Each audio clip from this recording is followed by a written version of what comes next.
Hi, this is Peter from Anatomy Zone, and in this tutorial we're going to look at the anatomy of the median nerve. This video is a collaboration between Anatomy Zone and teachmeanatomy.info. Check out the links in the video description below for the relevant articles to complement this video tutorial. We're looking here at a schematic of the brachial plexus. For more information on the brachial plexus, check out my video tutorials on this subject. Just to briefly recap, the brachial plexus originates from spinal nerve roots C5 to T1, and it consists of roots, trunks, divisions, and cords. There are 5 main peripheral nerves which arise from the brachial plexus as terminal branches and supply the upper limb. Arising from the lateral cord, you have the musculocutaneous nerve. From the posterior cord, you get the axillary nerve and the radial nerve. From the medial cord, you get the ulnar nerve. And where the medial cord joins the lateral cord, you get the median nerve. As you can see from this schematic, if you trace the median nerve backwards, you will see that it contains nerve fibers from all of the 5 nerve roots. So the median nerve contains fibers from nerve roots C5 to T1. The median nerve has both motor and sensory function. In terms of motor function, it innervates the flexor muscles in the anterior compartment of the forearm, except for the flexor carpi ulnaris and the medial half or ulnar half of the flexor digitorum profundus. These 2 muscles are innervated by the ulnar nerve. Within the hand, the median nerve supplies innervation to the thenar muscles and the lateral 2 lumbricals. In terms of the sensory innervation, the median nerve gives rise to a palmar cutaneous branch which innervates the lateral part of the palm. In this diagram here on the left, you can see this patch of skin on the palmar surface laterally, which is innervated by the palmar cutaneous branch. And you can also see that there are 3.5 fingers also shaded in the same green colour, which are supplied by the digital branches of the median nerve. I've switched over now to a 3D view. What we're looking at here is the median nerve originating from the brachial plexus from the medial and lateral cords.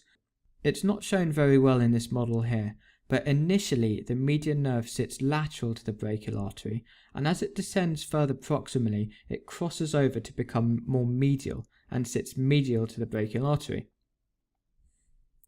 I've zoomed out a little bit here and you can see the median nerve descending in the medial aspect of the arm alongside the brachial artery. It then enters the elbow at the cubital fossa and passes into the anterior compartment of the forearm.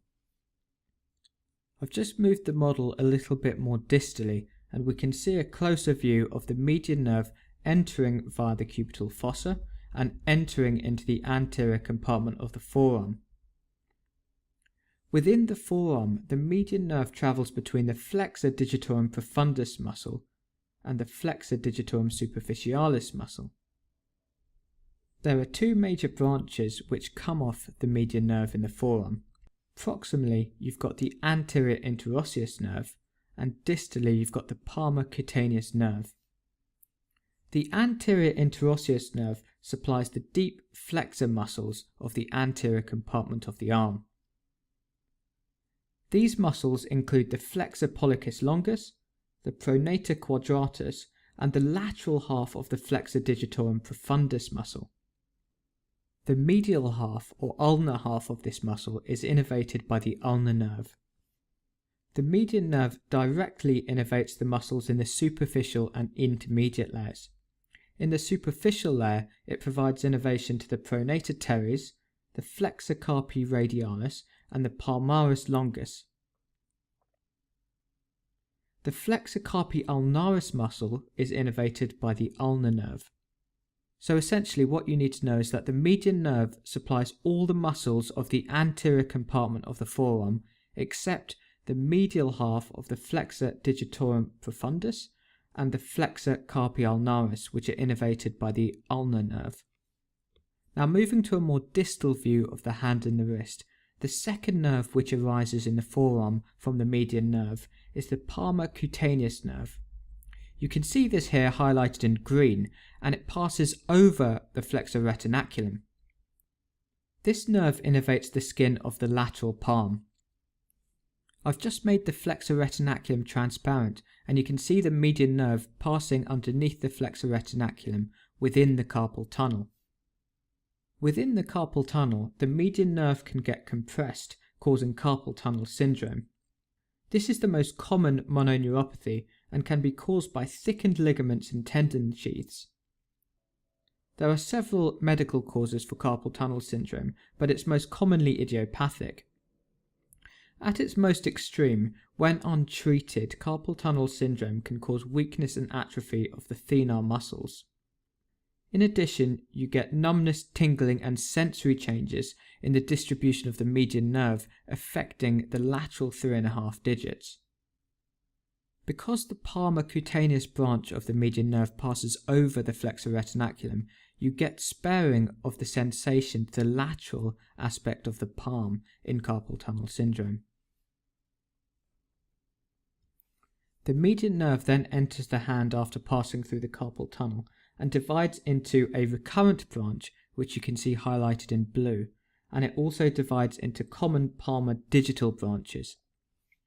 The recurrent branch, which you can see in light blue here, innervates the thenar muscles. You can see the recurrent branch here supplying the flexor pollicis brevis and the abductor pollicis brevis. It also passes between these two muscles to supply the opponens pollicis. The palmar digital branches supply the lateral 2 lumbricals of the hand, which you can see here. The common palmar digital nerves then divide into 2 to become the proper palmar digital nerves.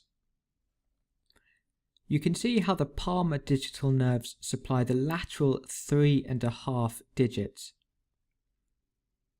And in terms of the sensory innervation, the palmar digital nerves therefore innervate the palmar surface and fingertips of these lateral 3.5 digits. This diagram here just shows the pattern of innervation of the median nerve. This part of the palm, the lateral part of the palm, is innervated by the palmar cutaneous branch of the median nerve, and then the lateral 3.5 digits on the palmar surface are innervated by the palmar digital nerves, and dorsally the distal fingertips of the lateral 3.5 nerves are supplied also. So that's an overview of the anatomy of the median nerve. For more anatomy articles, visit teachmeanatomy.info, and for more videos check out anatomyzone.com. Thank you for watching.